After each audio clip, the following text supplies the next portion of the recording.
Alright, welcome back. We're going to be covering the CDL Week 1 recap and introducing some power rankings. Be sure to follow at Cam and Allen and at HZL_G on Twitter as they provided all of the statistics and graphics that I will be using to discuss the matches. So, huge shout out to them.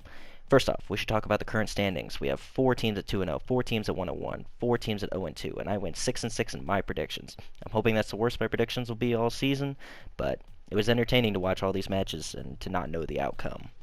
Let's talk about what we expected. We expected the Huntsman, FaZe, and Rockor all to go 2-0 this weekend.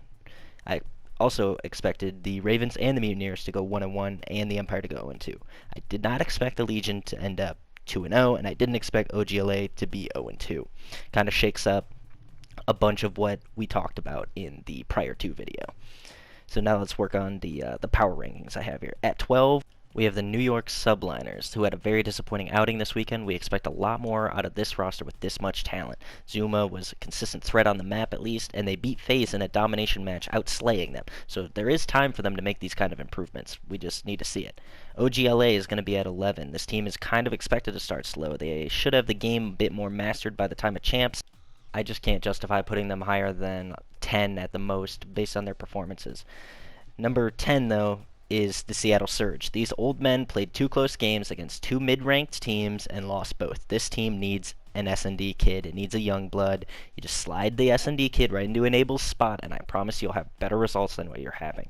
Next up, we have 9, the Toronto Ultra. Seems like an S&D team that needs to steal a respawn for their victories, and I'm sure that'll improve over time. Their S&D is 3-3. Their respawns are 1-6. Methods has great performance. Hopefully he can keep it up until they learn to do better at these. We're going to talk about number 8, the Mutineers. Great S&D team with a solid hardport understanding. Skies is a bit of a sleeper. Hopefully he pulls this team into the win category just a bit more.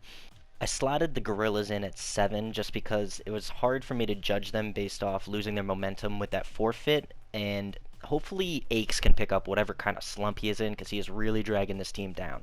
Alright, next, number 6, we have the Ravens. They made an impressive debut, 3-0ing the Subliners, only to be 3-0'd themselves by Legion.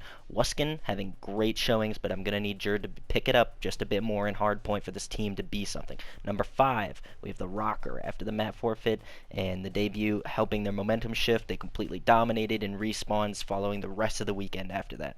Slipping on down to number 4 is the Empire. They were previously at 2, but after this weekend, with the 0-2 performance and the way that they went down, going to have to drop them a little bit. We know that those are 2 of the best teams, so it's at least understandable. That being said, we have a lot to talk about with number 3 because they came all the way from my 12th spot. Watching them play, I am super impressed. I think that team can beat Empire this upcoming weekend right now if they don't fix their respawns. Legion is very good, and I want to see them compete against a team like Huntsman or FaZe and see where I want them at in my power rankings. So obviously that puts Huntsman at number 2. These guys looked unstoppable in respawn, but their S&D admittedly needs work, and it will probably be better than most mid-tier teams, although I wouldn't count on it to win them any games. But coming in at number 1 is FaZe. They have been absolutely unstoppable. They lost 1 map to the Subliners of all teams on Hackney Yard domination, which I'm gonna watch over and over again, trying to understand if that was much of a fluke, if it's Subliners' potential, if it was a chink in the armor of FaZe. I need to understand. Now, you may have noticed that this timestamp for this video is significantly shorter than you would think for an entire recap of the CDL opening weekend, and that's because you are correct. I will be going over every match individually in different videos that are going to be about 4-minute segments instead of having this one video where it is literally like 30 to 35 minutes long and I talk about everything, because that is just unbearable.